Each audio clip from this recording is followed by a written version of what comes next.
기도하고 시작하겠습니다. 아버지 하나님, 우리의 창조자이시며 유일한 우리의 구원자이시고 아들의 피로 우리를 용서하시고 자녀 삼으신 우리 하늘 아버지이십니다. 세상에 많은 아버지들이 있지만은 하나님 같은 아버지가 어디 있겠습니까? 우리를 사랑하시되 늘 변치 않는 사랑으로 한결같이 신실하게 풍성하게 넘치는 은혜로 늘 곁에 계시며 한 번도 눈을 떼지 아니하시고 우리를 사랑하신 하나님의 사랑의 열정에 감사드립니다. 이 시간도 우리 전광훈 목사님 또 함께하는 분들과 함께 전주역 광장에 이제 내려갔는데 거기에서 이루어질 모든 사역들이 하나님의 은혜 가운데 많은 사람들의 마음을 흔들고 깨우고 움직여서 함께 국민혁명당의 많은 분들이 당원으로 가입하고 하나님을 거부하는, 하나님을 두려워할 줄 모르는 무신론, 유물론, 주사파 정부에 모든 선악위에서 위기에 빠진 우리 조국 대한민국을 건지는데 함께 힘을 모으고 선한 싸움을 싸우는 많은 당원들을 보내주시옵소서. 주님께서 그 현장에 진히 함께 하셔서 사람들의 마음을 흔들어 깨우시고 또 연설한 많은 분들의 가슴을 뜨겁게 하여서 한 마음으로 하나님께 간구하여 부르짖고 우리 조국 대한민국을 살리기 위하여 함께 한 마음이 되는 귀한 시간 되게 해주세요. 저희들 다시 한번 하나님의 말씀 듣기 원합니다. 우리에게 말씀해 주시옵소서. 우리가 아버지의 말씀에 순종하는 생명의 길을 걸어가기 원합니다. 우리를 이 시간도 말씀을 통하여 새 힘 주시고 또 우리의 마음이 견고할 수 있도록 붙잡아 주시옵소서. 예수님의 이름으로 기도하옵나이다. 아멘. 예, 하루 동안도 잘 계셨죠? 예, 오늘 출석하신 여러분들 다시 한번 우리 주님 예수님의 이름으로 환영하고요. 또 나중에 유튜브를 통해서 볼 분들도 또 주님의 이름으로 환영합니다. 예, 우리가 역대하를 지금 공부하고 있는데, 예. 10장부터 36장까지 남유다 왕국. 첫 번째 성공한 왕들 몇 명 안 되죠. 실패한 왕들. 세 번째 이제 하나님의 신실하심에 대해서 이제 들어가야 되는데, 예. 하나님의 신실하심. 사람들, 하나님께 순종한 사람들 얼마 안 되고요. 그러니까 불순종하고 반역하는 그런 사람들, 예, 하나님께서 어떻게 신실하게 인도하시는지 우리 함께 볼 텐데,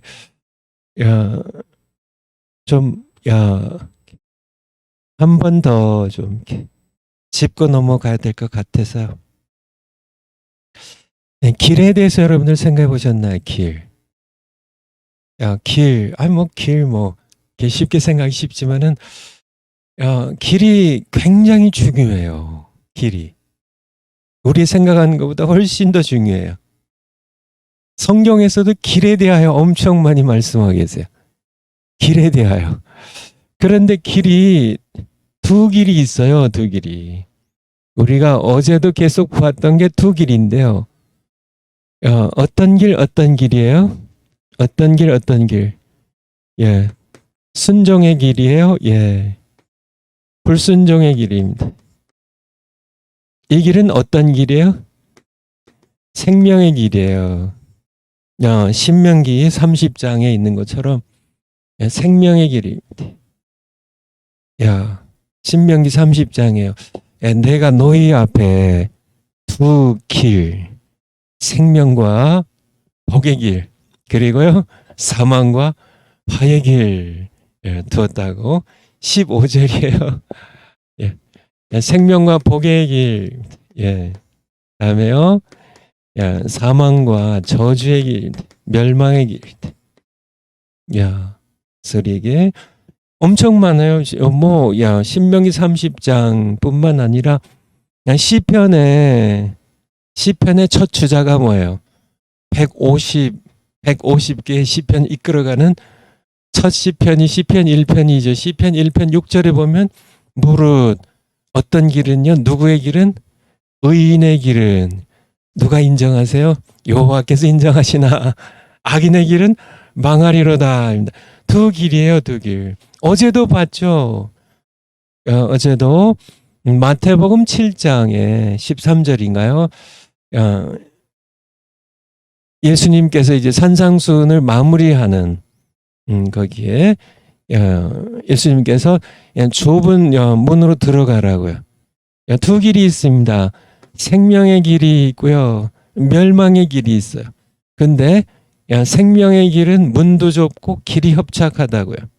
멸망으로 인도하는 문은 넓고 길이 넓어서 사람들이 많이 가는 길에 대한 얘기예요. 길에 대한. 성경에 엄청 많아요. 길에 대한. 예수님께서도 요한복음 14장 6절에 보면 내가 곧 내가 길이라고 내가 곧 길이요 진리요 생명이 내가 진리의 길이고 생명의 길이니 나라는 길을 통해서만 내 아버지께 갈 수 있다고. 길에 대한 내가 길이라고. 이 길에 대한 이 길을 걸어가신 분은 예수님이세요. 예수님의 길입니다. 예수님의 길. 예수님은 죽기까지 아버지께 종의 형체로 이 세상에 사람이 되어 오셔서 죽기까지 복종의 길, 십자가의 죽기까지 순종의 길을 걸어가신 예수님의 길이에요. 이 길은 누가 맨 처음에 걸어갔을까요? 아담이 걸어간 길이에요. 아담의 길. 이 길은 죽음의 길입니다. 이 길을 의인의 길이라고 그러고요. 시편 1편 6절에서는 이것은 악인의 길, 죄인의 길, 악인의 길이라고 성경에서 말씀하고 계시죠. 그래서 로마서 5장 19절 한번 찾아주실래요? 로마서 5장 19절. 롬 5장 19절. 보면 한 사람 아담이 올려주세요. 19절. 한 사람의 순종치 아니함으로 이 한 사람이 누구예요? 아담이죠. 아담. 많은 사람이 죄인 된 것 같이. 그래서 순종치 아니함이니까 불순종의 길은 죄인의 길이에요. 죄인의 길입니다. 그리고 한 사람의 순종하심으로 이분이 누구예요? 예수님이죠. 둘째 아담으로 이 세상에 오신 예수님의 길은 순종의 길이고요. 의인의 길이에요. 의인의 길. 여러분 아시겠죠? 그래서 예수님이 걸어가신 순종의 길, 의인의 길이고 아담이 걸어갔던 말씀 주셨잖아요. 자유의지를 하나님께 선물로 주셨고요. 어제 말씀 주셨고요. 하나님께서 절대 주권자신데 그에게 계명을 주셨어요. 순종하라고. 그러면 내가 살 것이라고. 하지만은 불순종했고 아담이 불순종했고 사망과 멸망의 길을 내가 정령 죽으리라는 죄인의 길을 걸어가셨는데 예수님께서는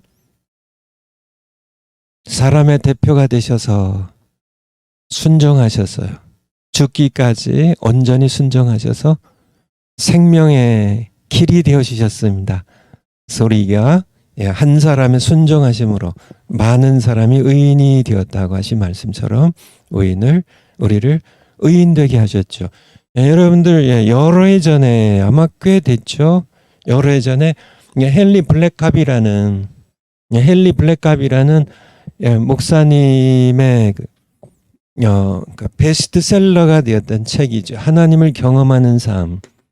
하나님을 경험하는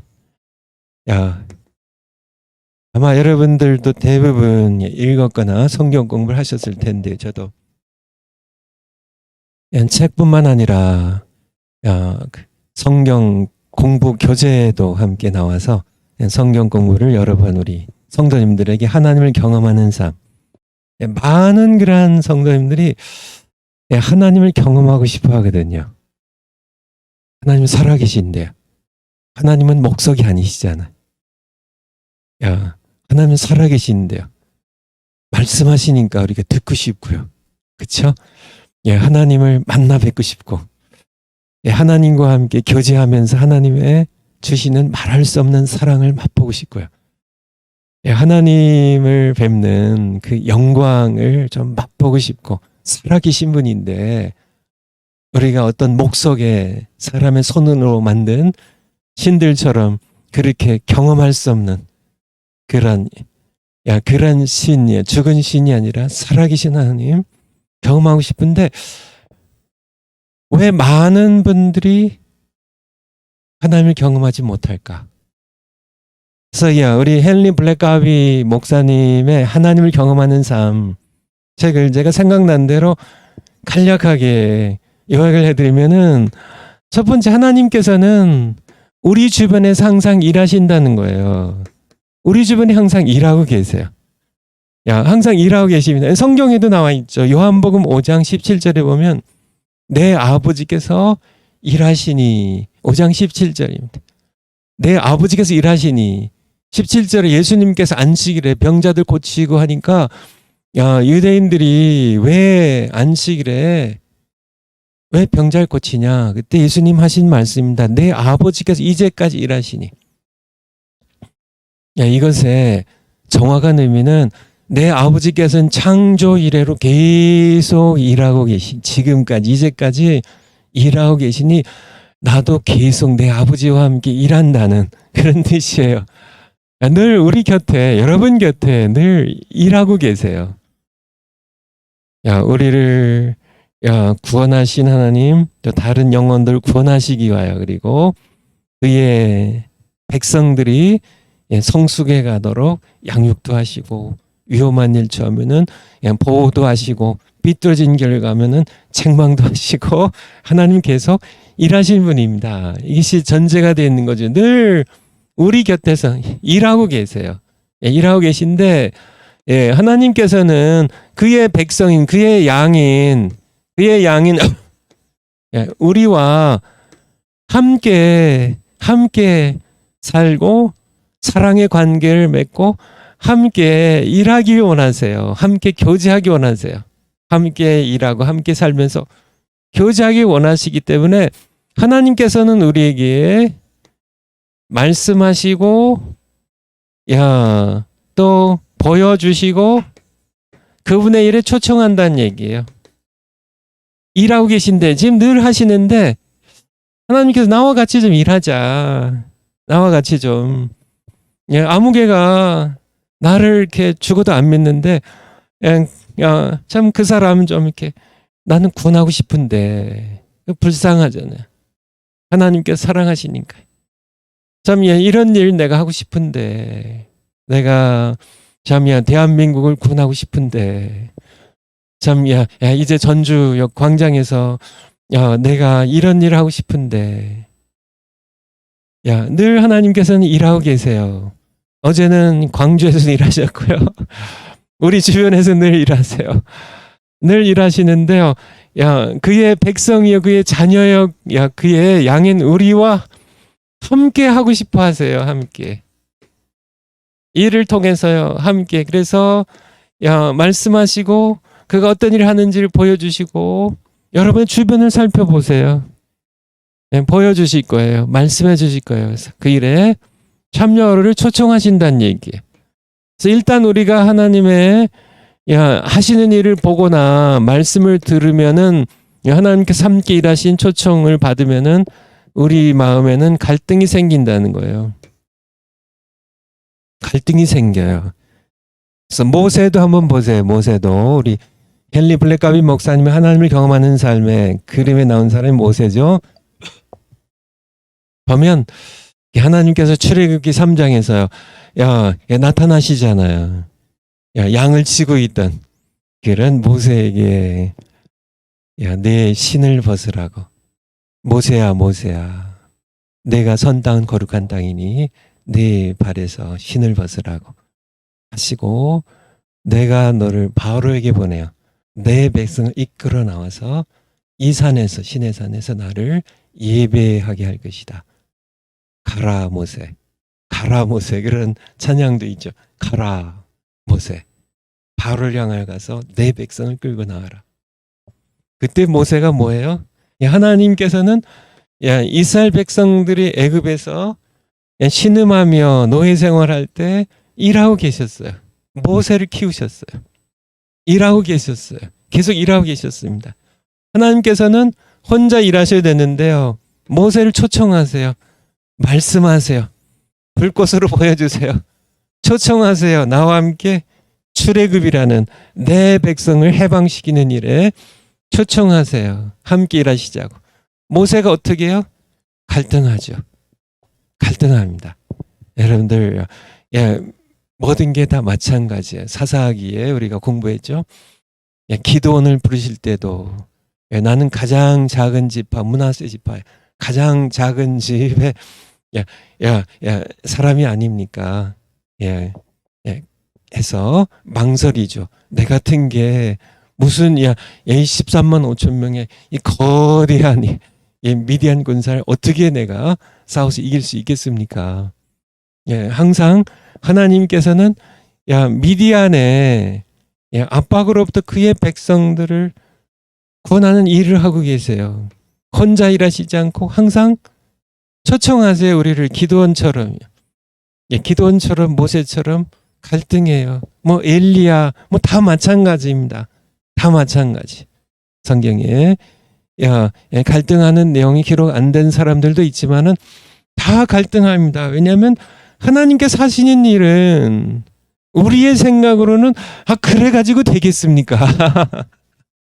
아니, 나는 80 노인인데 내가 애굽의 군대를, 바로 왕의 권세를 내가 모르면 줄렁줄렁 갈 수도 있겠지만은 나는 거기서 보고 자랐는데, 나 같은 노인이 어떻게 바로에 맞서고 어떻게 그 많은 국민들을 무술 먹이고 어떻게 끌고 나오냐고. 이건 말도 안 됩니다. 하나님 갈등할 수밖에 없어요. 다 마찬가지입니다. 갈멜산으로 바알 선지 450명을 이끌고 나아가는 엘리야도 마찬가지, 기드온도 마찬가지, 다 마찬가지.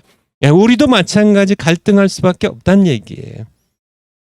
그런데요, 갈등을 무엇으로 딛고요? 믿음으로, 하나님을 신뢰함으로. 사람의 내 판단으로, 모세가 자기의 판단으로 했다면 그는 못 갔어요. 당연히 못 가죠. 당연히 못 가죠. 하지만은 하나님을 믿는 믿음으로요, 갈등을 딛고요, 순종을 택하는. 그래서 순종하면요, 순종이에요. 결국 불순종하면요, 모세도 망하고 결국은 광야에서 양이나 치다가 결국은 죽고요. 이스라엘 백성들도 애굽 땅에서 바로의 지하에 노예 생활하다 멸망한, 이제 불순종하지 않고 갈등을 믿음으로 딛고요. 믿음은 하나님을 신뢰하는 쪽으로, 그냥 제가 그런 표현을 언제 썼죠? 엎어진다고요. 믿음 쪽으로, 하나님 믿는 쪽으로. 내가 믿음이 100% 완전해서가 아니라 믿음을 내가 의지적으로 결단하고 선택하는 겁니다. 나는 죽어도 하나님 믿는 쪽으로 그냥 엎어지겠습니다. 그렇죠? 그래서 모든 염려와 불안과 두려움을, 갈등을 딛고 믿음으로 순종할 때 어떻게 돼요? 하나님을 경험하게 된다는. 이제 하나님을, 그러면은 하나님들이 일하고 계신데요, 모세가 이런 과정을 겪어가지고요, 하나님을 경험해요. 10가지 재앙을 내리신 하나님입니다. 홍해를 가르시는 하나님을 경험하는. 기드온이요, 300명, 더군다나 항아리에 횃불에다가 나팔 가지고 13만 5천 명의 미디안 군대를 물리치는 그런 하나님이 하나님을 경험하게 되는, 이것이 어디에서 나올까요? 그래서 순종과 하나님을 경험하는 것은 정확하게 정비례해요. 많은 사람들이 하나님을 경험하고 싶다고요. 하나님의 위대하심을, 하나님의 광대하심을, 하나님의 능치 못함이 없으신 하나님의 능력을 경험하기 원하는데요. 마음은 원하는데 왜 경험을 이렇게 못할까? 이 시대 더욱더 많이. 이 시대는 인간의 이성이 교회를 지배하는, 인간의 판단이, 인간이 모여서 회의하고 당회하고 재직회하고 뭐 총회하고 해가지고 사람들이 다 인간의 생각으로 다 이게 적당한 수준에서 다 해버리기 때문에 믿음으로 하나님께 불가능한 것 같아도요, 정말 갈등이 와도 하나님 말씀하셨기 때문에 우리가 우리 자신의 모든 것들을, 생명까지, 우리 모든 손해를 감수하고 믿음을 선택해 순종할 때 우리가 하나님을 경험하게 되는데, 다들 세상은 그걸 점잖다고 얘기하는지 모르겠지만 아닙니다. 그건 불신앙이에요. 그래서 하나님을 경험하고 싶다면은 갈등을 극복하고 믿음으로 극복하고 순종하라는 얘기입니다. 순종하면 하나님을 경험하게 돼요. 하나님께 사신 일에 무조건 하는 게 아니고요. 보세요. 예수님께서 물 위를 걸어오셨습니다. 밤인데요. 파도가 일고요. 바람이 부는데요. 배를 저어갔던 이 제자들이 힘들었는데 예수님께서 갈릴리 바다를 밤에 걸어서 오세요. 다들 그냥 유령이라고요. 그냥 소름이 오싹 끼치고 그냥 다들 머리털이 곤두서고 두려워서 떨 때 예수님께서 나니까 두려워하지 말라고. 그때 베드로가 외칩니다. 정말 예수님이시라면 나를 불러서 물 위로 걸어오게, 예수님 당신께 걸어오게 하소서. 그렇게 하니까 예수님께서 오라 하셨어요. 성경에 보면은 오라 하세요. 오라 하세요. 그때 베드로가 이제 예수를 향하여 물 위를 걸어갑니다. 이게 물인데요. 사실은 물을 딛고 걸은 게 아니라 예수를 향한 믿음을 딛고 걸어간 겁니다. 무엇이 베드로를 받쳐줬을까요? 믿음이 받쳐준 거예요. 물이 받쳐준 게 아니라 이건 중력의 법칙이에요. 빠지게 돼 있어요. 믿음을, 반석 같은 믿음을 딛고 걸어간 겁니다. 그래서 예수님 말씀하잖아요. 이게 이제 파도를 보고 바람을 보고 베드로가 의심이 들 때 빠지잖아요. 그때 예수님 뭐라고 책망하세요? 건져주신 다음에 믿음이 적은 자야. 왜 의심했냐? 믿음 얘기입니다. 믿음 얘기. 믿음 얘기. 예수님께서 물 위를 걸어오세요. 여러분들에게 우리도 예수님처럼 물 위를 걷게 해주세요. 예수님 향해 걷게 해주세요. 그럴 때 오라 하시면 여러분들 베드로처럼 걸으실 수 있으시겠어요? 베드로에게는 그 믿음이 있었던 겁니다. 예수님이라면, 예수님이 말씀하신다면 자기도 물 위를 걸을 수 있다는, 예수님이십니까? 그걸 확인하잖아요. 정녕 예수님이시라면 나를 명할 물 위를 예수님처럼 좀 걷게. 베드로는 믿은 겁니다. 그거를. 예수님이시라면 자기도 물 위를 걷게 하실 분이라고요. 그래서 믿음으로 걸었는데 순종하니까 어떻게 했어요? 하나님을 경험한 겁니다. 물 위를 걷는 하나님을 경험한 거예요. 오라 하실 때. 그런데요, 믿음이 꺼져버리니까 파도를 보고 믿음이 꺼져버리니까 다시 하나님을 경험하지 못하고 물에 빠져버리는. 이 바로 그러니까 우리에게도 초청하실 때 물 위를 걷는 것처럼 우리에게 갈등이 올 수 있어요. 그렇죠. 모세가 바울을 향해 나갈 때처럼 우리의 갈등이 와요. 당연히 옵니다. 당연히 와요. 그래서 믿음으로 순종하면 바로 오늘날 너무나 많은 분들이 하나님을 경험하고 싶어 하는데요. 그런데 순종하지 않아요. 하나님은 거의 경험 못합니다.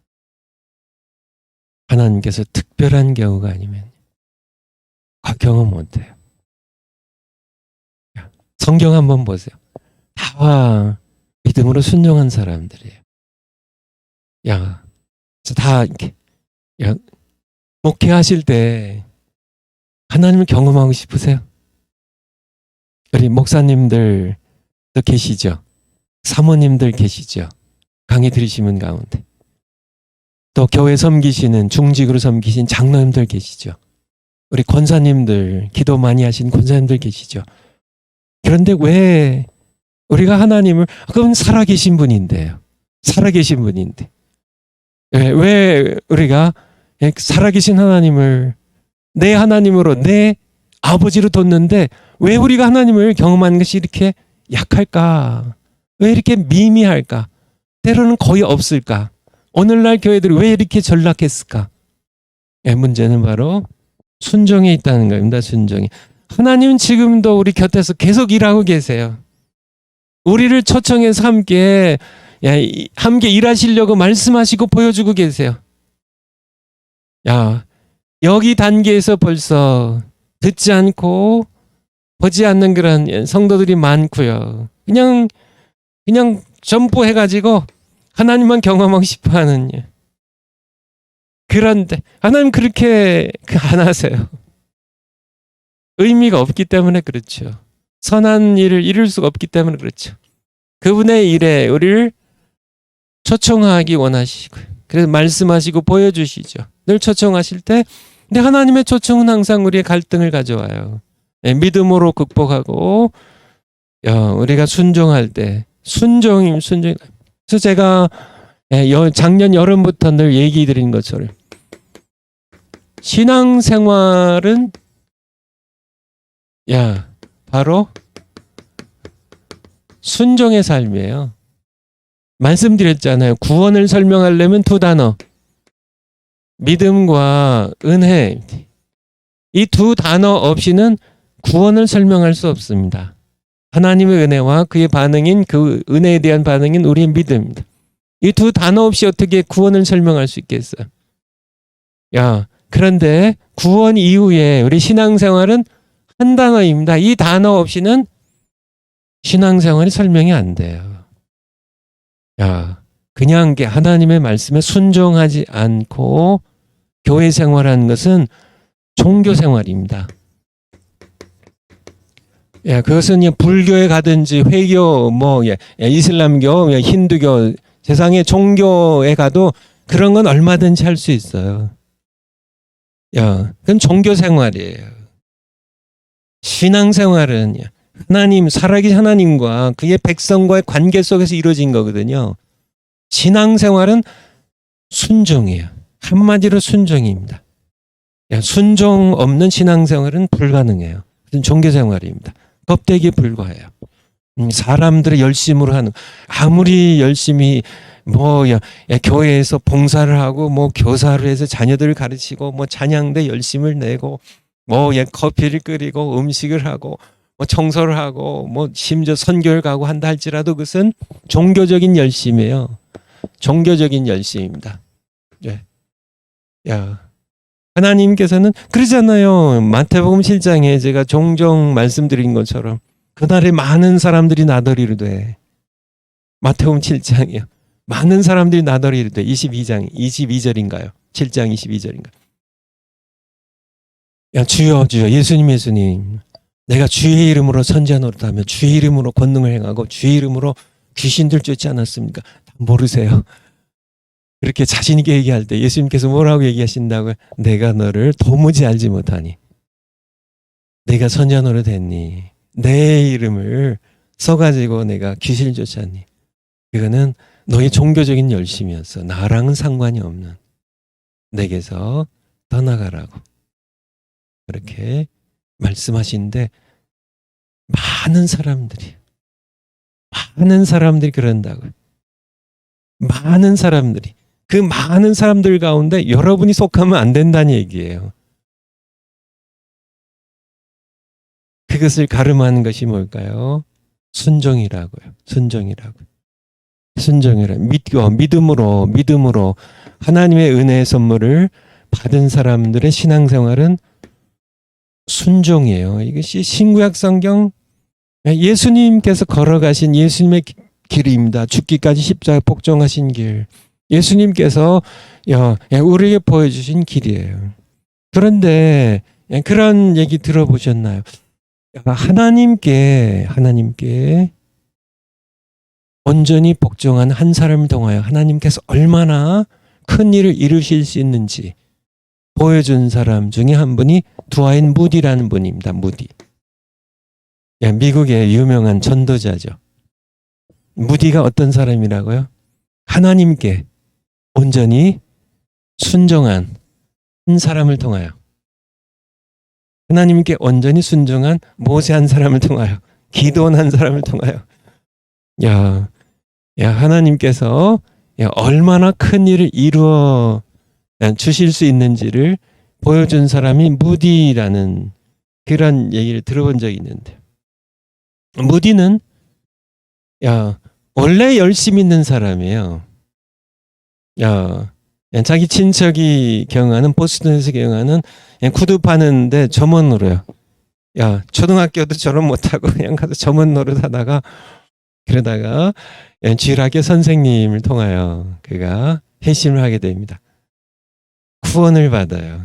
중생하죠. 거듭나게 되죠. 그가 시카고로 옮깁니다. 시카고에서 그는 원래 열정 있는 사람이라 YMCA 건물을 통하여 거기에서 많은 그런 아이들 사역을 했어요. 많은 아이들에게 설교하고 복음 전하고 해서 수백 명에 이를 그런 사역을 했습니다.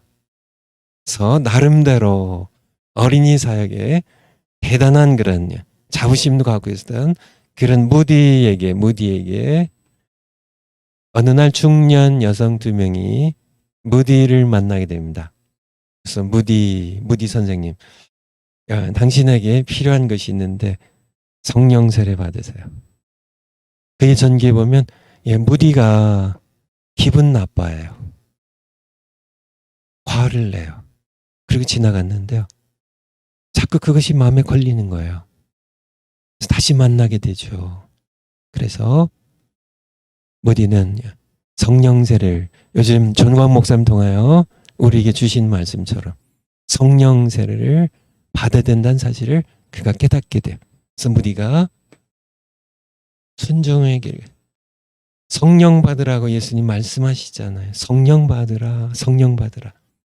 주님 내게 말씀하셔서. 찬송이 어디에 나온지 아세요? 요한복음 20장입니다. 예수님께서 부활하신 다음에 너에게 평강이 있을지어다. 평강이 있을지 말씀하신 다음에 숨을 내쉬며 가라사대 성령 받으라 말씀하셨어요. 성령 받으라. 부활하신 후에 예수님께서 요한복음 20장에 성령 받으라 말씀하셔서 내가 성령 받았다. 무디가 성령을 받기로 순종을 합니다. 얼마나 성령 받기를 사모했는지. 그는 하나님께 내게 성령세를 주시지 않으시려면 차라리 날 데려가시라고 그렇게 하나님께서는 그의 기도를 응답하셨을까요? 그가 순종의 길을 걸어가는데 성령 받으러 말씀하셨는데 성령 받으려고 그렇게 하나님께 애를 쓰고 때를 쓰고 하나님께 매어 달리고 목숨 걸고 하나님께 달라고 하는데, 그가 시카고에서 뉴욕을 방문했을 때 뉴욕의 길거리에서 하나님께 성령을 부어주세요. 그의 고백에 의하면은 너무 하나님의 성령이 강하게 임하니까요. 숨을 쉴 수가 없을 만큼 너무 성이 강하게 임하니까 하나님 나 죽겠어요. 숨 못 쉬겠어요. 조금 이제 걷어주세요. 이제 됐습니다. 그렇게 할 만큼 성령을 강하게 부어주셨어요. 어디가 성령 받으라 말씀. 오늘날도 정광 목사님 통하여 계속 성령 받으라고 성령 세례 받으라고 이렇게 하나님께서 계속 말씀해 주시는데 계속 불순종하는 분들이 너무 많은 것 같아요. 불순종하는. 그래서 성령 받으라고 말씀하시는데 하나님의 음성입니다. 예수님께서 하신 말씀이에요. 예수님께서 성령 받으라고 말씀하셨어요. 사도행전 1장에 가보면은 예수님께서 너희가 몇 날이 못되어 성령으로 세례를 받으리라고 이미 중생한 제자들에게 하신 말씀입니다. 성령을 받으면 8절에 보면은 사도행전 1장 8절이죠. 5절에 이제 너희가 몇 날이 못되어 성령으로 세례를 받으리라고 말씀하시고 8절에 가면 오직 성령이 너희에게 임하시면 너희가 권능을 받고 예루살렘과 온 유대와 사마리아 땅끝까지 이르러 내 증인이 되리라는 그러니까 성령 세례는 거듭나는 중생하는 구원에 관련된 게 아니라 우리 정관 목사님 말씀표에 있는 것처럼 저희가 성령론 말씀드릴 때 이미 말씀드린 거지만은 성령 세례는 성령이 내게 권능으로 임하셔서 예수님의 증인되는 땅끝까지 이르러 내 증인되는 사역을 위한 겁니다. 성령 세례 받지 않아도 천국 가요. 하지만은 우리 이성복 목사님 표현대로 개털 모자 쓰고 그렇죠. 구원은 그렇죠. 중생하는 성령에 의해서 이미 거듭났으니까 구원 받았으니까 성령 세례는 구원 받은 사람들이 이미 천국 갈 사람들이에요. 이 땅에서 예수님의 증인 사역을 위하여 부어주신 거니까 그래서 순종하셔서 성령 세례 받으시고 그러면 어떻게 될까요? 하나님을 경험하게 돼요. 하나님을 경험하게 되는데요. 얼마나 경험하게 될까요? 순종한 만큼. 성령 세례 받고 성령 인도하심 따라 갈등이 생기죠. 순종한 만큼 하나님을 순종을 많이 하면요. 하나님을 더 크게 경험하게 되고 놀랍게 경험하게 되고요. 순종을 조금 하게 되면 하나님을 조금 경험하게 되는. 무디 한번 보세요. 맞아요. 시카고에서 YMCA 중심으로 어린이 사역했을 때도 수백 명의 아이들을 이제 복음 가르치고 하는 그런 집회의 인도자였는데요. 그가 이제 구원받았으니까요. 구원받은 사람을 했는데 구원받은 무디가 성령 세례 받은 다음에 순종의 성령 세례 받은 다음엔요. 100만의 영혼을 예수님께로 인도했다고.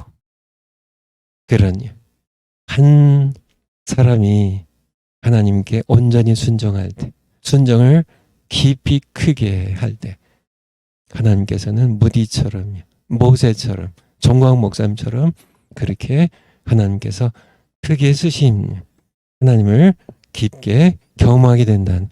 여러분들 한번 보세요. 여러분들이 정교도 신학원에 지금 강의 들으신 여러분들이 무디만 못한 분 계세요? 무디만 못한 분 계세요? 제가 보기에는 여러분이 무디에게 뒤질 게 없어요. 무디 한번 보세요. 무디 그 별 볼 일 없는 가문이에요. 변변치 않은 학벌이에요. 그가 내세울 게 뭐가 있어요?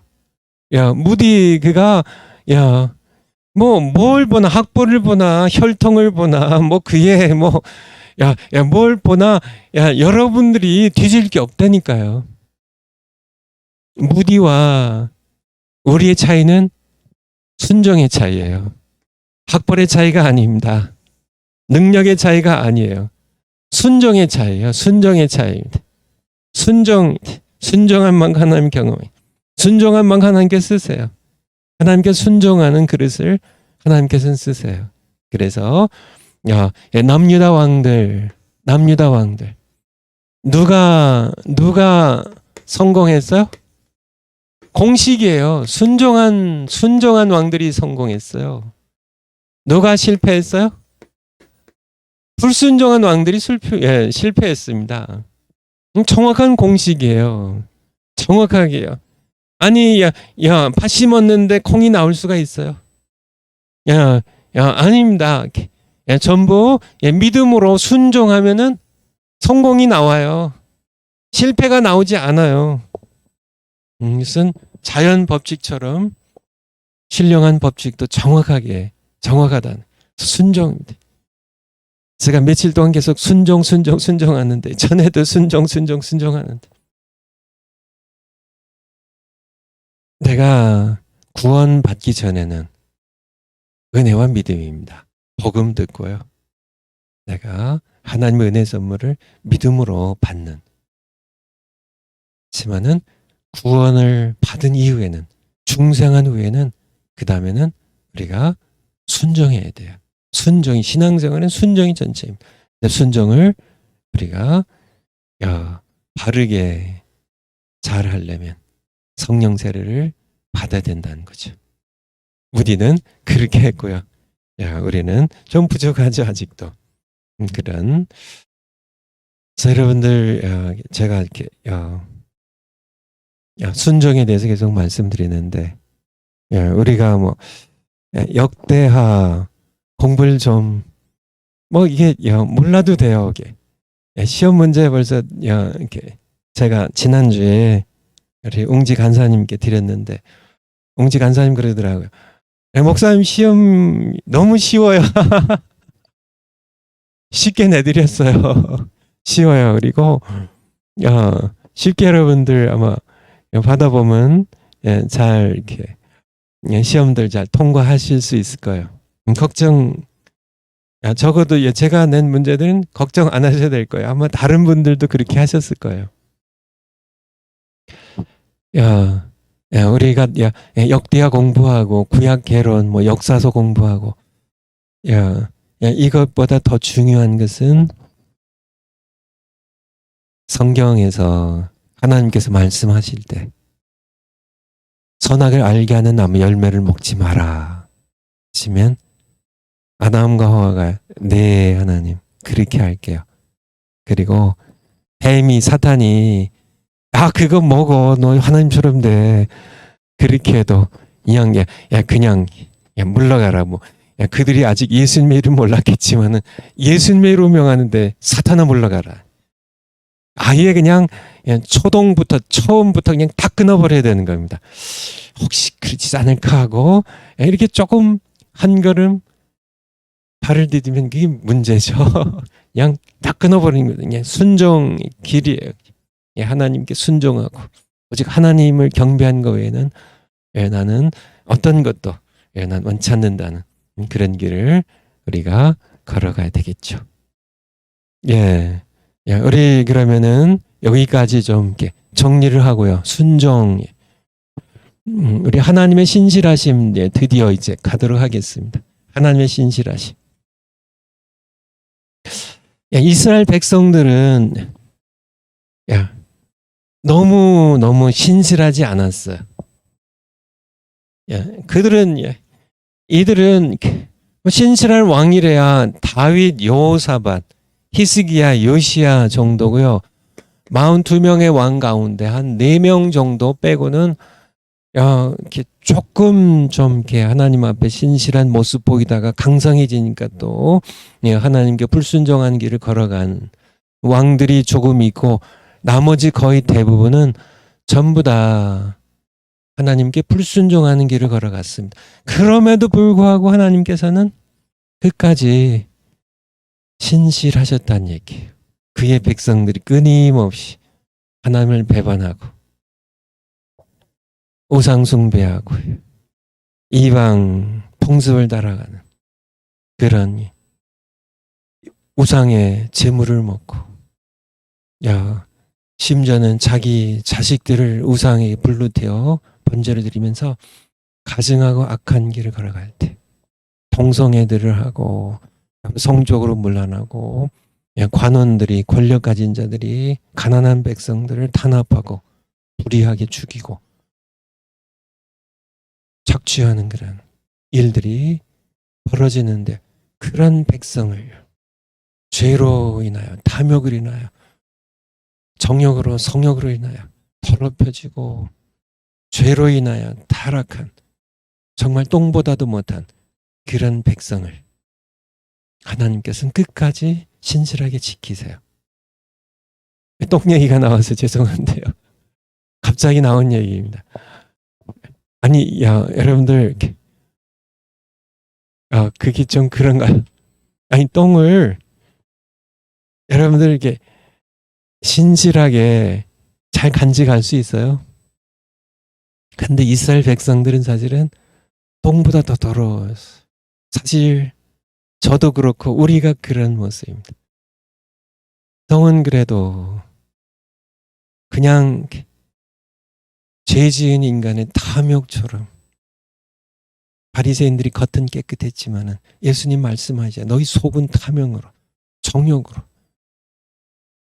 썩은 시체처럼 더럽다고. 그렇게 예수님 말씀하신 것처럼 우리의 속은 그렇게 더러운, 똥보다 더 악한. 근데 하나님께서는 끝까지 백성을 포기하지 않으세요. 무엇 때문에 그럴까요? 하나님의 신실하심. 이스라엘 백성들, 왕들과 백성들 다 악했고요. 지만은 하나님의 신실하심이, 하나님의 신실하심, 원래 하나님의 성품이세요. 원래 하나님의 성품이 신실하신데요. 바로 언약을 통해서요. 언약을 통해서 나타나요. 언약을 통해서. 한번 파워포인트 올려주실까요?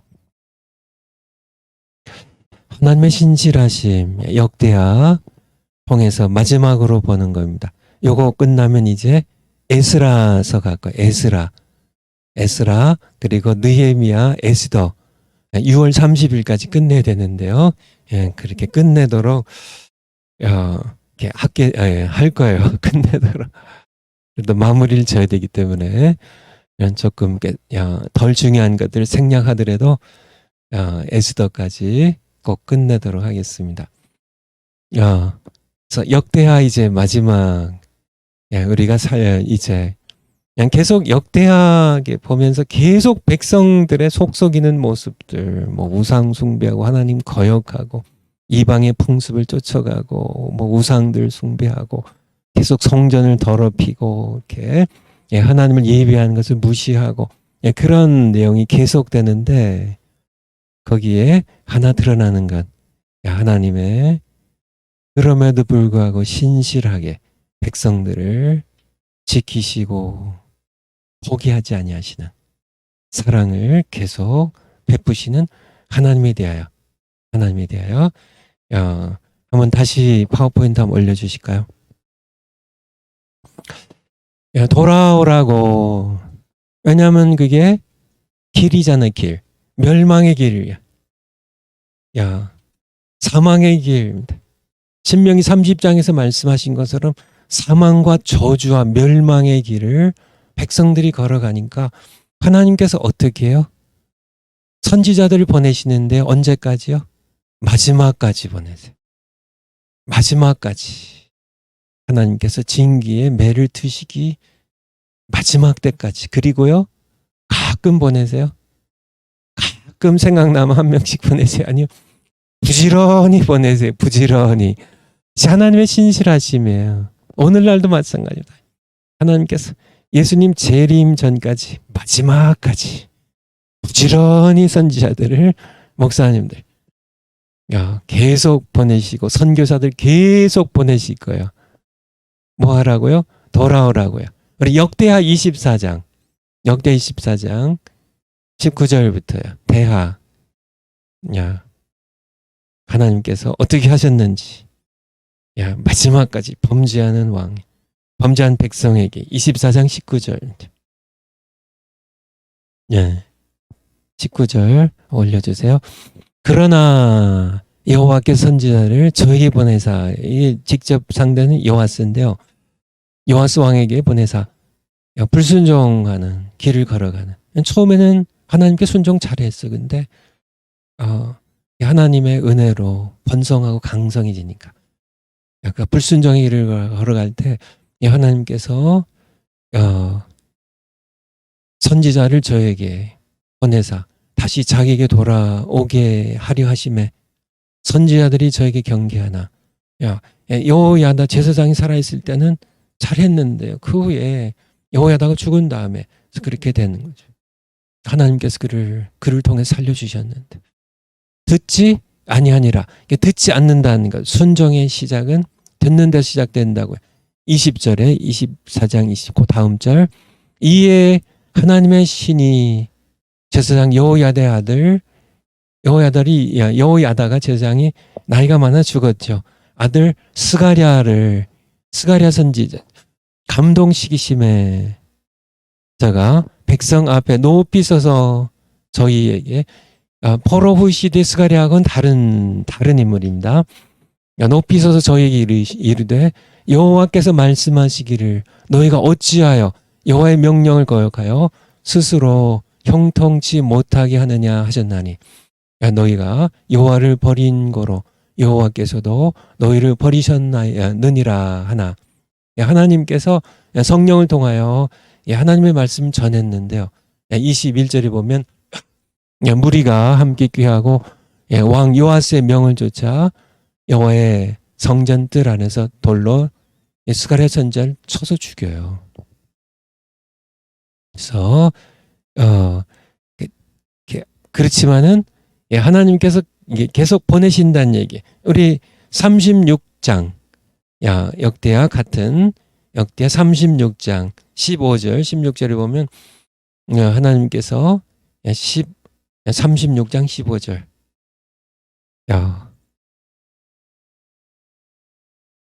그 열주 하나님 여호와께서 이제 남쪽 이스라엘 왕국이 망한 그러니까 이제 다 망할 때 망한 그때 이제 되돌아보면서 하신 말씀이에요. 그 열주 하나님 여호와께서 그 백성과 그 거하신 곳을 아끼사 어떻게 해요? 부지런히 그 사자들 선지자들을 그 백성에게 보내요. 이르셨으나 16절에 백성들은 어떻게 했어요? 그 사자를 비웃고 말씀을 멸시하며 하나님의 말씀 멸시하며 그 선지자들을 욕하며 욕하여 이제 하나님께서 그들에게 진노하셨다는 그런 말씀. 하나님께서는 부지런히요. 부지런히 보내세요. 이제 눈물의 선지자 히스기야 때부터 요시야 결국 시드기야 때까지 남유다 왕국의 멸망을 지켜보았던 선지자 중에 대표가 예레미야예요. 예레미야 멸망을 다 지켜보았던 눈물의 선지자 예레미야서를 보면은 예레미야 7장 한번 볼까요? 예레미야 7장 25절 렘 7장 25절 천천히 찾으세요. 7장 렘 7장 25절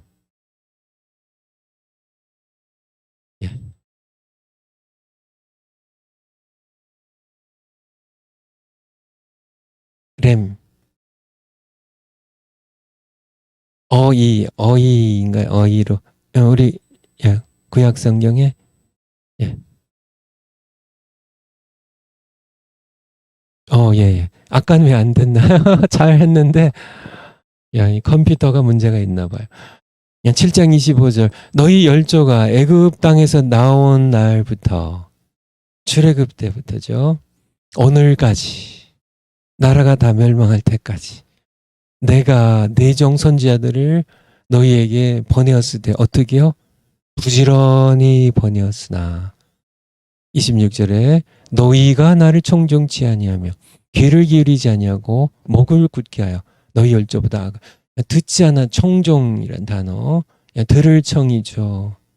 따를 종 듣고 순종하지 않 청종하지 않 부지런히 보냈지만은 듣지 않는 불순종하는 이스라엘 백성들의 그렇지만 하나님께서는 어떻게 해요?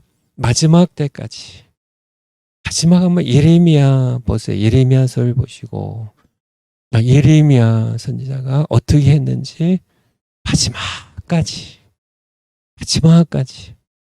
왕들에게 방백들에게 백성들에게 그가 옥에 갇히기도 하고 모욕을 당하기도 하고 온갖 수모를 당하기도 하고 그렇게 하면서 그래도 끝까지 하나님께서 계속 보내시니까 부지런히 돌아오라고 외쳤지만은 백성들이 듣질 않아요. 두 길 아까 얘기했죠. 두 길. 불순종의 길을 사망 멸망의 길을 계속 걸어가요. 하지만은 하나님께서는 계속 돌아오라고 순종의 길로 돌아오라고 생명길로 돌아오라고 계속 보내신 하나님. 파워포인트 한번 다시 올려주세요. 두 번째, 심판으로 멸망시키실 때에도 회복을 위한 은혜를 베푸세요. 역대하 24장 한번 다시 한번 볼까요? 대하 34장 29절. 이제 요시야 시대인데 대하. 예. 34장 29절. 요시야 시대인데요.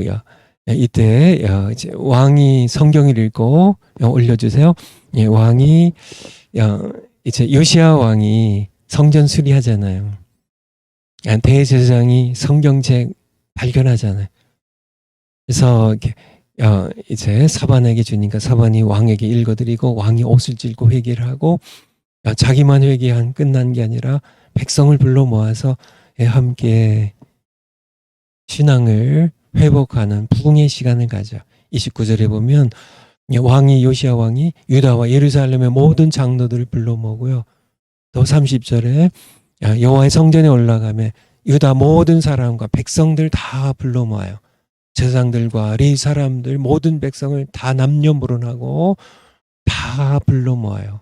왕이 여호와의 성전 안에서 발견한 언약책입니다. 언약책의 모든 말씀을 읽어 무리의 귀에 들리고 31절에 왕이 자기 처소에 서서 여호와 앞에 언약을 세우되 마음을 다하고 성품을 다하여 여호와를 순종하고. 그래서 순종, 언약이 하나님입니다. 언약이 하나님, 그들에게 후손을 주시고 백성을 번성케 하시고, 두 번째요, 가나안 땅을 주시고, 그리고 배타적인 언약, 배타적인 소유 관계를 맺으시고, 자기들이 하나님이 되시고 자기들을 백성 삼으신 그 하나님의 그 언약을 다시 새롭게 하고 하나님만 사랑하고 하나님께 순종하기로 서약하는 그리고 이제 함께 백성들이 참여하고 신앙의 부흥입니다. 진정한 신앙의 부흥이죠. 하나님을 향한 사랑과 순종의 마음이 이제 다시 새로워지고 다시 불이 일어나는, 그리고 유월절을 함께 뜨겁게 지켜요. 그리고 므낫세 죄 때문에 이제 하나님께서 이들을 바벨론 제국의 손에 맡겨서 멸망시키시는데, 마지막에 왜 이 요시야 시대에 성경책을 발견하게 하시고 왕이 회개하게 하시고 함께 백성들이 모여서 다시 언약을 새롭게 하며 하나님께 그분의 말씀에 순종하기로 결단을 하고 신앙의 부흥이 다시 불이 일어나고 함께 이 유월절에 하나님과 유월절 언약의 불을 일으키는 거대한 절기입니다. 하나님께서 출애굽시켰던 그것을 기념하면서 그들을 배타적인 소유된 백성 삼으시고 가나안 땅을 주시고 백성을 번성케 하신 그 하나님에 대한 기억을요, 부흥의 기억을, 하나님의 말씀을 마음에 새기고 떠나게 하신 하나님, 이 시발 하나님의 신실하심이 그냥 속속인 백성들, 정말 하나님 앞에 늘 거역하고 더러운 죄로 이방인들보다 더 악하게 타락해버린 백성들 그냥 버리시지 않고요, 그냥 보러 끌려가서 멸망되게 하지 않으시고 하나님께서는 다시 돌아올 수 있도록 너희는 언약의 백성이야. 비록 너희의 죄 때문에, 므낫세 죄 때문에 내가 일찍이 모세를 통하여 내가 너희에게 예언했던 것처럼 너희를 열방으로 흩어보내지만은 너희가 거기에서 다시 회개하고 나를 찾으면 내가 70년 만에 다시 돌아오게 할 거야. 너희가 누구인지 정체성입니다. 언약의 백성입니다. 하나님을 예배하는 백성. 내 말씀의 불씨를 가지고 흩어져 가라고. 거기에서 내가 너희를 만날 것이고 다시 너희를 돌아오게 할 것이니까. 하나님의 신실하심. 하나님 대단하신 분이시죠. 심판하시면서도요. 다시 파워포인트요. 심판하시면서도 그들의 죄 때문에 하나님께서 멸망시키시면서도 하나님께서는 그냥 버리지 않으세요. 끝까지 다시 돌아올 수 있는 그런 은혜를 그들에게. 그래서 사실 거기 성경 구절에 대하 35장이랑 에스라 6장에 이게 6월절이에요. 예, 6월절 70년 전 6월절 지켰던 백성들이 다시 돌아와서요. 물론 이제 바벨론에서 태어나고 자란 사람들이 더 많겠지만은 다시 그들이 흩어질 때 멸망 당하기 전에 지켰던 6월절을 다시 돌아와서 또 6월절 지켜요.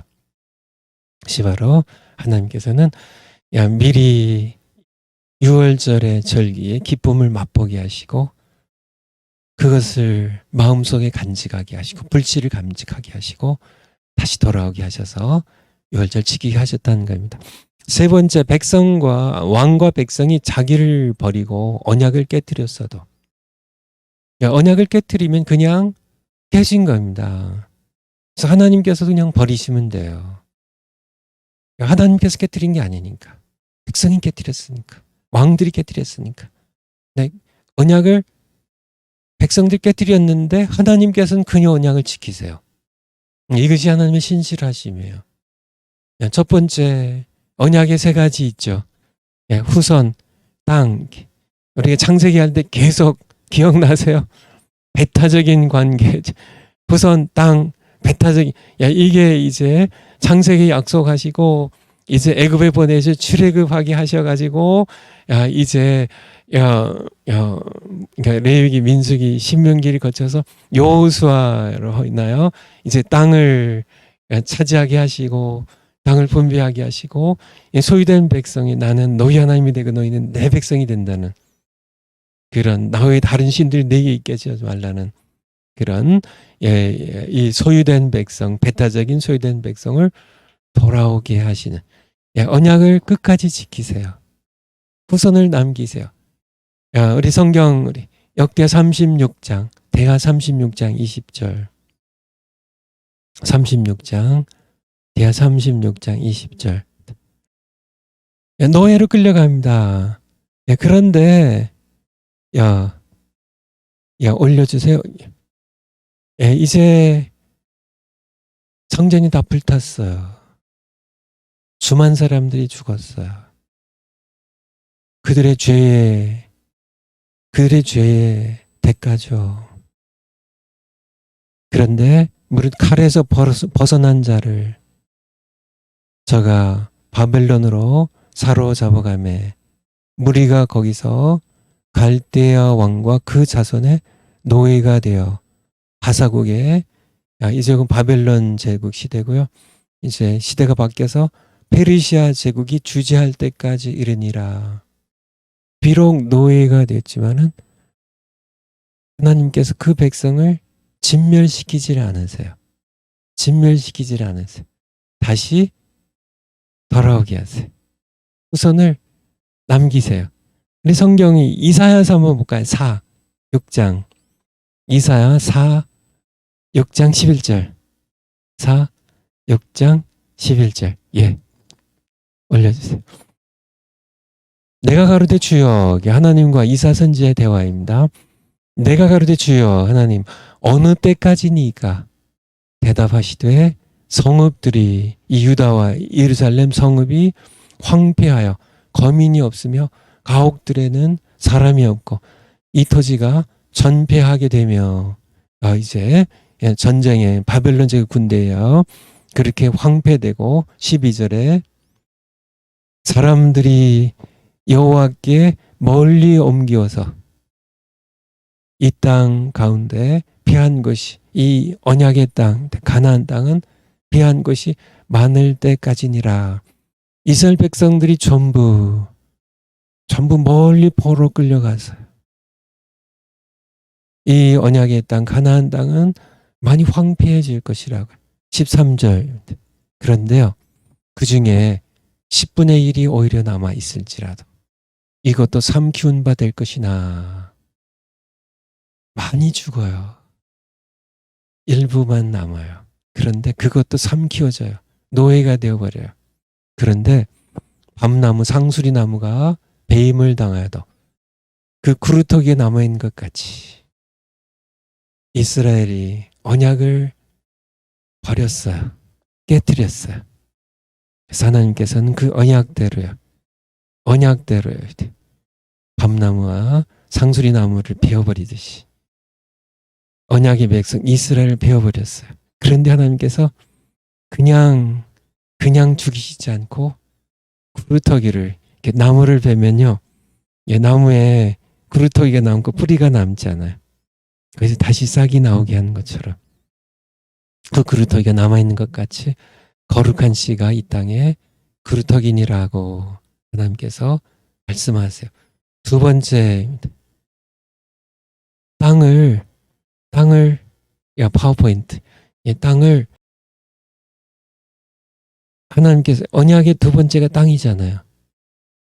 땅에 너희가 언약 깨뜨렸으니까 이제 이 땅은 그냥 너희 것이 아니야. 빼앗아 버린 게 아니고요. 둘째, 더럽혀진 땅을 깨끗하게 하셨다. 깨끗하게 하셨다. 역대하 36장 21절. 대하 36장 21절. 36장 21절. 대하 36장 21절. 아까 20절 봤는데요. 21절에 보면 이에 토지가 이 언약의 땅 가나안 땅이거든요. 황무하여 안식년을 누림같이 안식하여 70년을 지녔으니 여호와께서 예레미야 입으로 하신 말씀이 응하였더라라고. 이 가나안 땅 언약의 땅이 이스라엘 백성들이 우상 숭배로요. 온갖 더러운 죄악으로 땅을 쉬지 못하게 했어요. 더럽혔어요. 거기에 우상들, 이방의 우상들 세웠어요. 신상들 세웠어요. 많은 그러한 신전들을 세웠어요. 추하고 더러운, 거기에는 간음이 있고 거기에는 탐욕이 있고 거기에는 온갖 죄악들이 더럽혀지는. 그래서 이 땅을 하나님께서 언약으로 주신 땅을 모든 이방의 풍습들로 완전히 더럽힌. 네, 하나님께서는 그의 백성들을 포로 끌려가게 하셔서 그 땅을 황폐케 하셔서 그 땅을 쉬게 하시는 안식년을 주셔서 쉬게 하시고 깨끗하게 하시고 회복시키시는 그런 하나님. 근데 그것은 하나님께서 모세 시대에 이미 하나님께서 하셨던 말씀이에요. 오래전이죠. 멸망시키기 오래전이죠. 레위기 26장 레위기 26장 33절부터 한번 볼까요? 33절. 내가 너희를 열방 중에 흩을 것이요. 계속 하신 건 너희가 내 말에 불순종하면 내가 너희를 열방에 흩을 것이요. 내가 칼을 베어, 다시 성경이요. 너희를 따르게 하리니 너희 땅이 황무하며 너희 성읍이 황폐하리라. 34절. 너희가 대적의 땅에 바벨론 땅에 포로로 노예로 끌려가 거할 동안에 너희 본토가 내가 언약으로 너희에 준 이 땅이 황무할 것이므로 땅이 안식을 누릴 것이라. 그때 땅이 쉬어 안식을 누리리니. 35절까지 볼까요? 너희가 그 땅에 거한 동안 너희 안식 시에 쉼을 얻지 못하던 땅이, 그러니까 너희 때문에 너희의 죄악으로 인해서 땅이 쉬지 못한다고요. 그래서 너희가 70년 동안 노예로 끌려가 있을 때 땅이 쉼을 얻을 것이라고. 안식년을. 오늘날 하나님께서 지으신 땅은 어떤가요? 온갖 사람들의 죄악으로 인하여 땅이 신음해요. 땅이 단식을 해요. 땅이 죄악으로 인하여서 더럽히고 더럽혀지고 단식하고 신음하는 땅의 소리를 여러분 들으시나요? 예, 하나님께서 이스라엘 백성들이 온갖 이방의 풍습으로 동성애를 탐욕을 우상숭배를 온갖 악한 가증한 죄악으로 땅을 더럽혔을 때 땅이 힘들어했고 땅이 쉬지 못했던 괴로워했던 그러한 것이 오늘날도 계속되고 있죠. 그렇지만 하나님께서는 땅도 빼앗질 않으세요. 그냥 깨끗하게 하실 뿐입니다. 세 번째, 다시 파워포인트요. 셋째, 소유된 백성을 돌아오게 하세요. 돌아오게 하세요. 그래서 역대하 36장 찾아줄 수 있어요? 정민 형제. 역대하 36장 22절에서 23절. 이 역대하의 마지막 장의 대하 36장 22절. 잘 찾았어요. 예, 올려주세요. 역대하 마지막 장의 마지막 부분이에요. 바사왕, 페르시아 왕 고레스 원년에 여호와께서 예레미야 입으로 하신 말씀을 응하게 하시려고 바사왕 고레스의 마음을 감동시키심에 저가 온 나라에 공포도 하고 조소도 내려 가로되 23절 바사왕 고레스는 말하노니 하늘의 시인입니다. 하늘의 시인이에요. 하늘에 계신 하나님 여호와께서 세상 만국으로 내게 주셨고 하나님께서 고레스에게 만국을 통치하도록 주셨어. 나를 명하여 유다 예루살렘의 성전을 다시 건축하라 하셨나니 너희 중에 모른 그 백성된 자는 하나님의 소유된 백성된 자는 하나님의 언약의 백성된 하나님의 배타적인 소유관계에 있는 그의 백성된 자는 다 올라갈지어다. 너희 하나님 여호와께서 함께 하시기를 원하노라 하였더라. 이것이 역대하의 마지막 장 마지막 부분이에요. 하나님께서는 예레미야 선지자를 통하여 70년 동안 땅이 황폐해져서 쉼을 얻고요. 이스라엘 백성들은 노예로 끌려가지만은 거기에서 다시 용광로 같은 노예 생활하면서 거기서 욥이 고백한 것처럼 욥기 23장 10절이 오직 나의 가는 길을 오직 그가 하시나니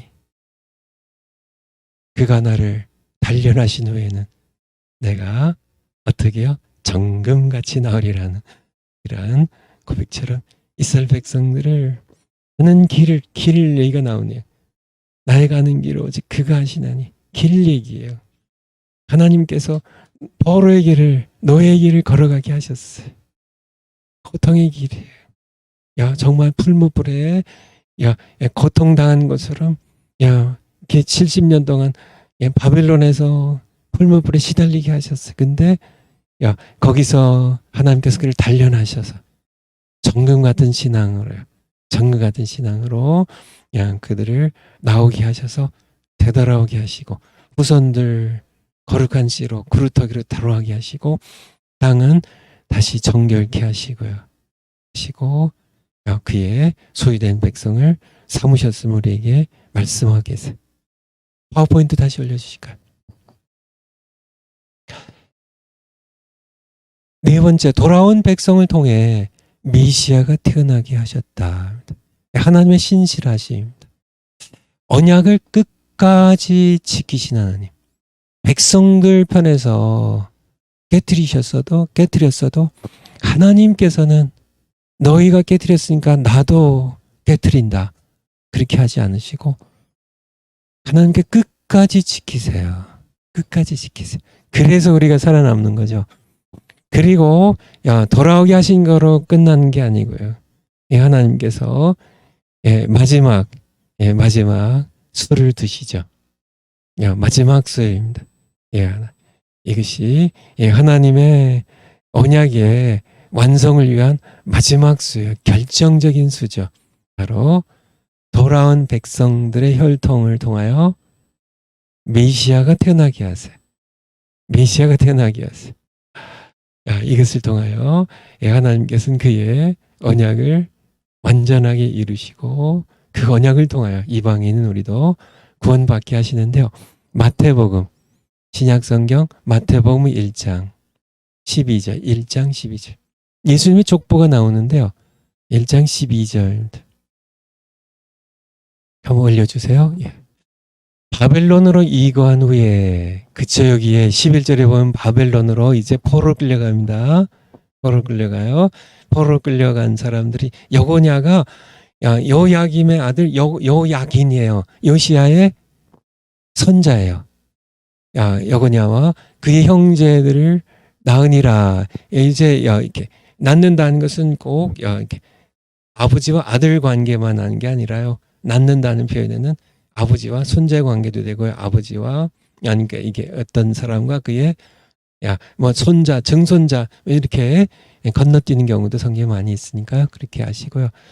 12절에 바벨론으로 이거한 후에 바벨론 땅에서 여고냐는 여호야긴은 스알디엘을 낳고 스알디엘은 수르바벨을 낳고 수르바벨은 아비훗을 낳고 아비훗은 엘리야김을 낳고 엘리야김은 아소를 낳고 아소르는 사독을 낳고 쭉 내려가서 16절에 야곱은 마리아의 남편 요셉을 낳았으니 마리아에게서 그리스도라 칭하는 예수가 나시니라. 여기까지 17절도 마저 읽을까요? 그런즉 모든 대수가 아브라함부터 다윗까지 14대예요. 다윗부터 바벨론으로 이거할 때까지가 14대, 바벨론으로 이거한 후부터 그리스도까지 14대. 그러니까 이 백성들 통해서 돌아온 백성들이요. 바벨론에서 태어나고 다시 돌아오죠. 스룹바벨이 돌아오죠. 그 혈통을 통하여 메시아가 태어나게 하시는 하나님의 신실하심을 여기서 여러분들이 보셨으면 해요. 보셨으면 해요. 하나님의 여러분의 하나님 얘기입니다. 하나님의 신실하심. 하나님의 신실하심. 여러분들 하나님이 얼마나 이 신실하시다는 표현이 이게 한글 국어 사전에 있나 모르겠는데요. 믿음이 꽉 찼다는 영어 표현을 번역한 것 같은데, faith 믿음이죠. faith 실하다는 ful요, faithfulness의 명사형으로요. 그래서 이렇게 하나님은 우리가 100% 믿을 수 있을 만큼 신실하신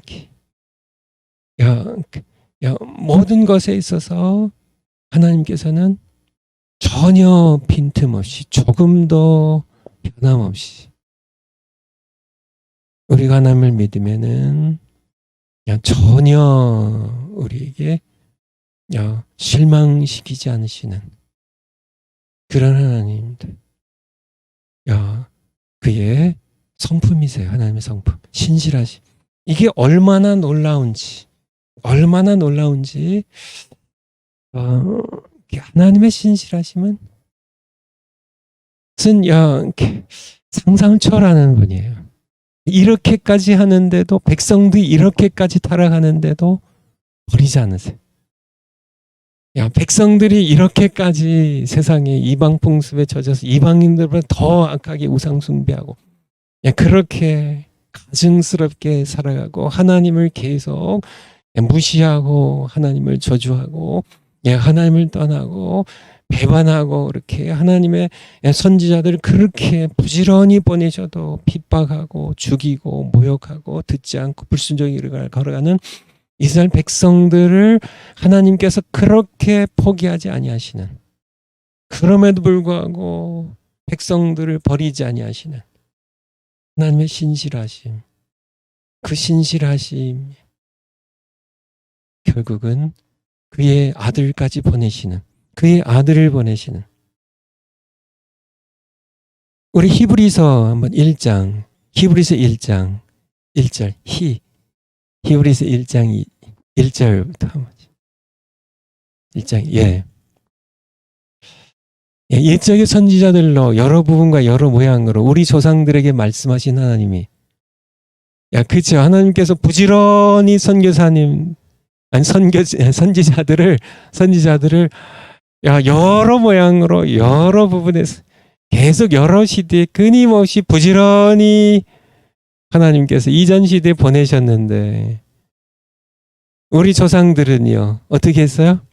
계속 듣지 않고 불순종해서요 하나님이 2절에 마지막 날에 이 모든 날 마지막 날에 예수님이 오시면서 말세가 시작됐다고요. 이 마지막 날에 아들을 보내셔서 우리에게 말씀하셨으니 이 아들은 만유의 후사로 세우시고 또 저로 말미암아 모든 세계가 로고스 우리 정화 목사님 말씀하시고 그로 말미암아 모든 세상을 지으셨느니라 말씀하시고 마지막 날에 아들을 메시아로 기름 부음 받은 자 메시아로 우리 구원자로 우리의 왕으로 그의 아들을 보내셔서 말씀하셨다고 우리에게. 그런데요 이 아들까지 백성들이 죽여요. 이 아들까지 선지자들 그렇게 죽였다니 이 아들까지 우리 마태복음 예수님의 비유 가운데 마태복음 21장 33절 신약성경 마태복음 21장 33절 예수님께서 포도원의 비유를 얘기하시면서요 다시 한 비유로 들으라. 한 집 주인이 포도원을 만들고 산 울을 두르고 울타리를 두르고 거기에 포도 즙자는 구유를 파고 망대를 짓고 농부들에게 세를 주고 타국에 갔더니 실과 때가 이제 추수 때가 되어서 이제 실과를 받으려고 종들을 보냈죠. 선지자들이죠. 농부들을 보냈는데 농부들이 종들을 잡아 하나는 심히 때리고 하나는 죽이고 하나는 돌로 쳤건을 36절에 또 다른 종들을 처음보다 많이 보내니 저희에게도 그렇게 하는지라. 선지자들을 부지런히 보냈는데 계속 때리고 죽이고요. 돌로 치고요.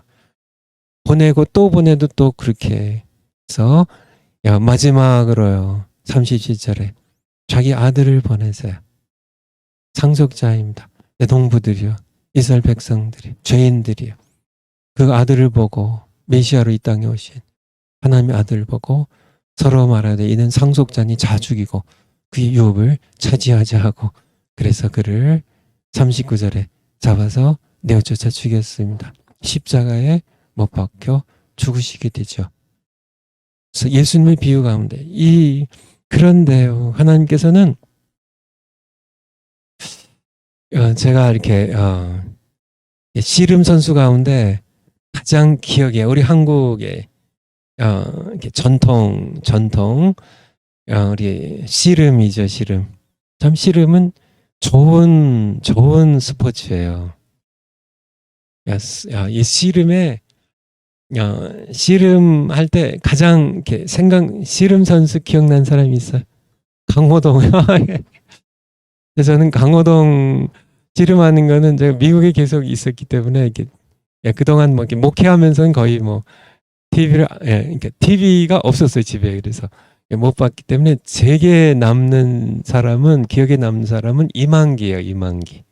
옛날 씨름 선수죠.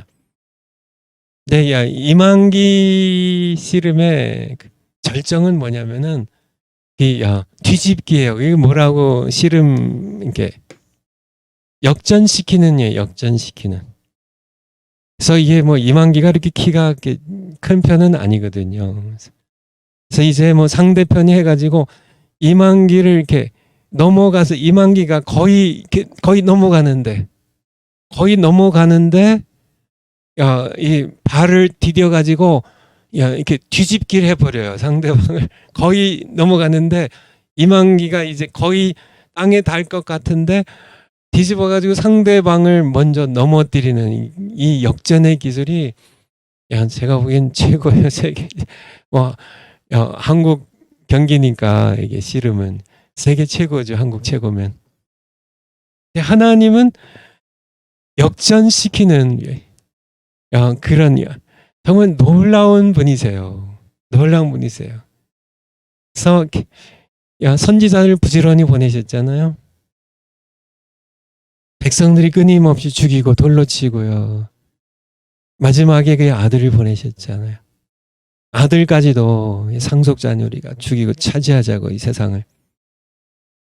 아들까지 십자가에 못 박아 죽이잖아요. 근데 하나님께서는 그렇게 정말 이제 하나님께서 다 치신 것 같은. 그의 아들까지 죽였으니까 세상에 지고 사탄에게 진 것처럼 참 죄인들에 의하여 하나님께 진 것 같은 그냥 패전이 짙은 그런 시간에 그쵸 예수님까지 십자가 못 박혀 그냥 죽으셨을 때 죄인들이 자기들이 승리를 자축하면서 사탄이 부하들을 모아놓고 결국 우리가 승리했다고 그렇게 이제 다 이제 하나님께서 이제 패전하는 것처럼 넘어가실 때 하나님께서는 그것을 역전시키세요. 그의 아들을 죽음에서 부활시키셔서 그것을 통하여 새 언약을 맺으세요. 새 언약. 새 언약을 맺으세요. 그리고 유대인뿐만 아니라 이방인은 우리까지 구원을 받게 하시는데 우리 성경 예레미야 31장 아까 예레미야 잘 안 나왔었는데 렘 31장 31절 잘 나오네요. 이제 말 잘 듣네요. 올려주세요. 나 여호와가 말하노라. 그 예레미야예요. 남쪽 유다 왕국의 멸망을 지켜봤던 눈물의 선지자 그 예레미야예요. 내 하나님께서 예레미야 선지자를 통하여 이런 약속을 하세요. 나 여호와가 말하노라. 보라 날이 이르리니 내가 부지런히 선지자를 보냈지만은 너희가 죽이고 핍박했지만은 날이 이르리니 내가 이스라엘 집과 유다 집에 새 언약을 세우리라. 새 언약입니다. 32절에 나 여호와가 말하노라. 이 언약은 내가 그들의 열조의 손을 잡고 애굽 땅에서 인도하여 내던 날에 시내산에서 세운 것과 같이 아니할 것은 옛 언약과 같지 아니할 것은 내가 그들의 남편이 되었어도 그들이 내 언약을 옛 언약을 파였음이니라. 33절 나 여호와가 말하노라. 그러나 그날 후에 내가 이스라엘 집에 세울 언약은 새 언약은 이러하니 곧 내가 나의 법을 그들의 속에 두며 전에 하나님의 법은요 언약의 돌판 위에 새겼죠. 이제는 그들의 마음판에 그 마음에 기록하여 나는 그들의 하나님이 되고 그들은 내 백성이 될 것이라. 이게 뭐예요? 배타적인 소유관계예요. 이 소유격이죠. 그들의 내 이것이 소유관계를 가리키는 거예요. 내 백성 그들의 하나님 배타적인 소유관계 될 것이라. 34절 그들이 다시는 각기 이웃과 형제를 가리켜 이르기를 너는 여호와를 알라 하지 아니하리. 내 마음판에 새겨 주셔가지고 이는 작은 자들로부터 큰 자까지 다 나를 알미니라. 새 언약의 시대. 우리가 바로 이 새 언약의 시대를 살아가죠. 내가 그들의 죄악을 사하고 다시는 그 죄를 기억지 아니하리라. 이것이 새 언약의 핵심이에요. 내가 그들의 죄악을 사하고 다시는 그들의 죄를 기억지 아니하리라. 어떻게 해요? 무슨 근거로요? 아들의 십자가에 흘리신 피로서 우리의 죄를 사하고 이 사한다는 용서한다는 죄의 값은 반드시 죄인이 치루어야 되거든요. 그것이 첫 언약의 법칙이에요. 명령이. 새 언약도 마찬가지입니다. 새 언약도 마찬가지. 죄는 반드시 대가를 치러야 돼요. 죄 삭은 사망이에요. 내가 먹는 날은 정령 죽으리라입니다. 죄의 값은 반드시 죄를 용서받을 수가 없어요. 죄값을 치러야 돼요. 그런데 우리의 죄값을 누군가 치러야 되는데 하나님께서 우리 죄인인 우리로 치르게 하지 아니하시고 그의 아들이 대신 치르게 하심으로 십자가에서 피 흘려 고통 가운데 찢기고 피 흘려 죽게 하심으로 우리의 죄를 사하신다는 이것이 바로 새 언약이에요. 새 언약. 새 언약. 우리가 새 언약대로 하나님의 신실하심입니다. 하나님의 신실하심. 새 언약을 맺으셔서 새 언약을 맺으셔서 사실은 언약에 드릴 말씀이 이제 다 시간이 돼서 못 드리겠는데요. 옛 언약도 마찬가지예요. 사실은 아브라함과 처음 맺을 때 그리고 모세를 통해서 다시 확인할 때 이 옛 언약도 사실 이 언약 가운데 이방인인 우리도 모두 포함되어 있는데요. 야, 그렇죠. 야, 기억나시나요? 예, 이스라엘이라는 사회는 혈통으로 폐쇄된 사회가 아니라 언약으로 누구나 들어갈 수 있는, 이방인도 들어갈 수 있는 열린 사회라고 기억나세요? 출애굽할 때 중단 잡적이 함께 출애굽했던 출애굽기 12장에 창세기 마찬가지 창세기 12장도요. 마찬가지로 하나님께서 처음 아브라함과 언약을 맺으시면서 너로 말미암아 땅의 모든 족속이 복을 받을 것이라고. 옛 언약을 세웠던 아브라함과 맺은 이 언약에도 땅의 모든 민족이 사실은 혈통적으로 아브라함의 후손들을 통하여 복을 받고 하나님의 언약의 백성이 되는 것이 바로 그렇지만은 이 언약의 당사자였던 이스라엘 백성들이 언약을 깨뜨렸어요. 하나님께서는 그의 아들을 보내셔서 새 언약을 통하여 원하셨던 대로 이방인인 우리까지 권하셨습니다. 하나님을 찬양드립니다. 기도하겠습니다. 하나님 감사드립니다. 저희들이 이제는 예수님 때문에 새 언약의 백성입니다. 하나님 사랑하며 온 마음 다해 순종하는 저희들 되겠습니다. 예수님의 이름으로 기도하옵나이다. 아멘. 예, 여러분들 오늘 화요일이죠. 예, 내일 뵙겠습니다. 감사합니다.